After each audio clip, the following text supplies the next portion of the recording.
Comedian JP Sears joining us.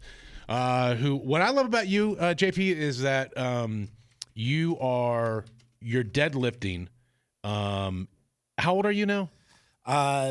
42 in human years. In human years, you're 42, and over there throwing major weight around. Nice. Thank you, man. It's a beautiful midlife crisis.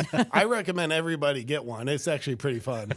I saw there was a video that you posted, maybe it was right around New Year's, where you were talking about everybody's out there trying to make themselves better. And I said he, like you're a third person, like you're not even here. And you were like, no, what we should do is maybe resolve to be worse this year. Yeah. I mean, let's just own it. I mean, you kind of look at where a lot of people are going. It's like, yeah, let's just own it. Let's just be worse. So I thought I'd do an instructional on here's how to get worse if that's what you want to do. It's a lot easier. I mean, come on, let's be honest. It's really easy to be worse. Expectations, all that. Exactly.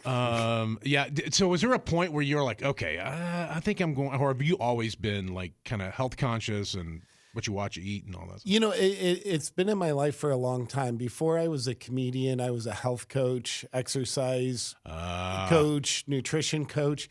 So about 18 years old, I really got into studying that stuff. I dropped out of college because it was just not for me. So I studied the exercise and nutrition. It was really cool.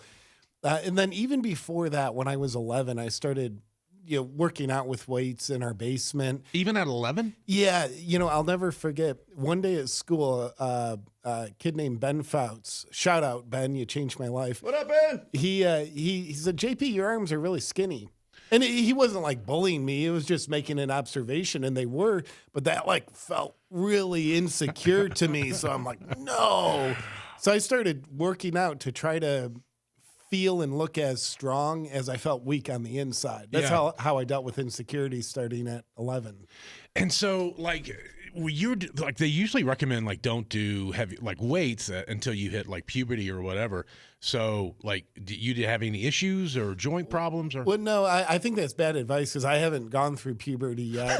This is what you hear in my voice. It's just all the hormonal therapy. This is what Ben heard when he would talk to you. You got skinny arms with a really deep voice and a beard. Yeah. So I'm not an expert at this point. It's been years since I was keeping up with my professional studies. But I would say there's certainly caution for younger kids lifting weights. Of course, exercise, play sports, do body weight stuff.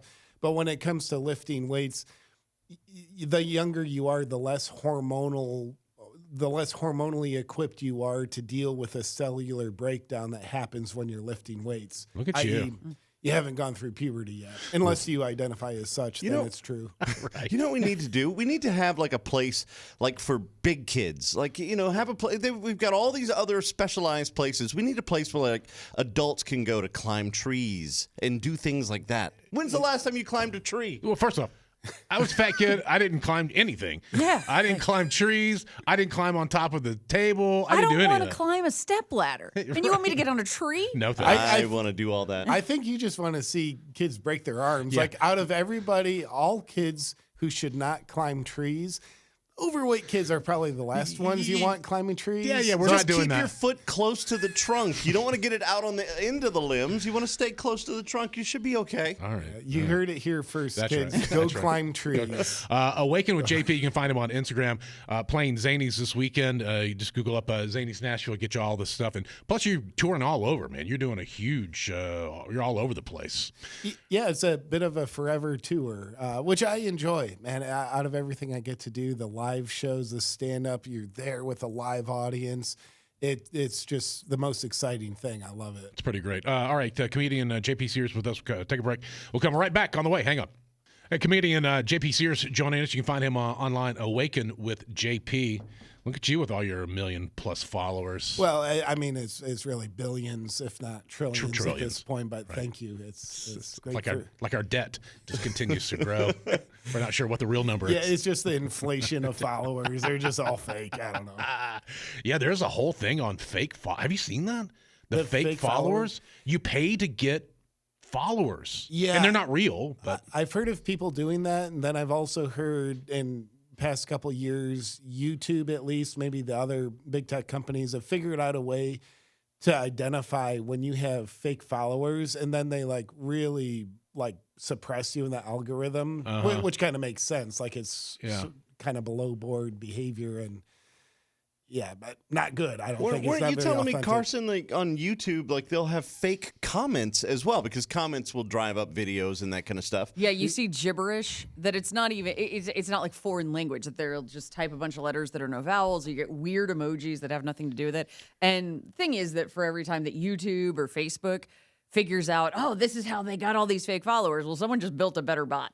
Yeah. It's just a never-ending cycle. Yeah, apparently it's, you figure out how to do these bots. I had some guy propose it, like, JP, with all your posts, you know, we can get so many likes and they'll even do these comments. I'm like, no, that's just fake. That's like deception. But people do it. Social media changed your life. Yeah. I mean, that's the crazy thing. I remember one day watching you going, oh, this guy makes sense. And then more videos started popping up because of the way the algorithm is. And next thing you know, you kind of had taken over for a while. But it's like you blew up. Yeah, I feel so grateful for it. You know, I like to say I'm not living the life of my dreams. I'm living the life beyond what I ever dreamt. Because, of course, when I grew up, there was no social media. So, I never had a vision like this could be a career. How could you? Yeah, I'm not a psychic. Yeah.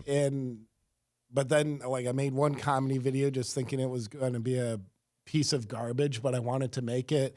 And then that just kind of accidentally took hold, and I kept making more. And then, I think there's a lot of challenges with social media, certainly, but so many blessings as well. And that's why I'm grateful. It has changed my life. I get to earn a living doing what I love most. Yeah. It's the right tool. I mean, if you use a shovel to drive a car, you're not doing a good thing. But if you're using it to dig a ditch, it works. Yeah. Exactly. And I think for the most part, what I love most about social media is it's basically built on a meritocracy. Now, forget the censorship at this point. That's like something different.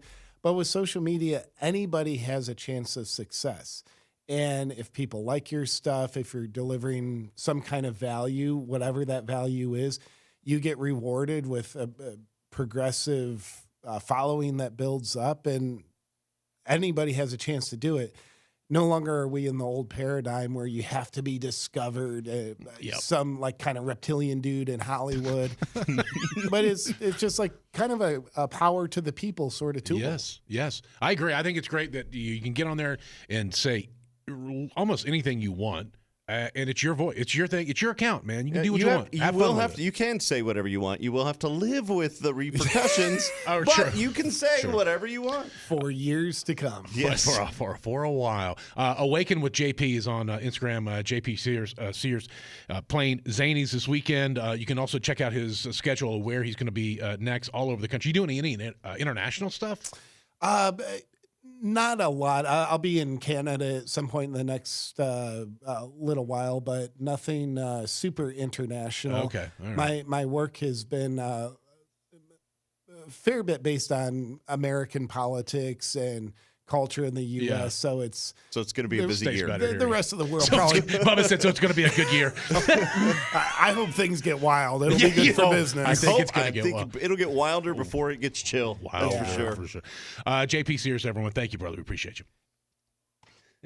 Well, because over the years, teenage kids have told you to like and subscribe, we don't have to say that anymore. You know what to do.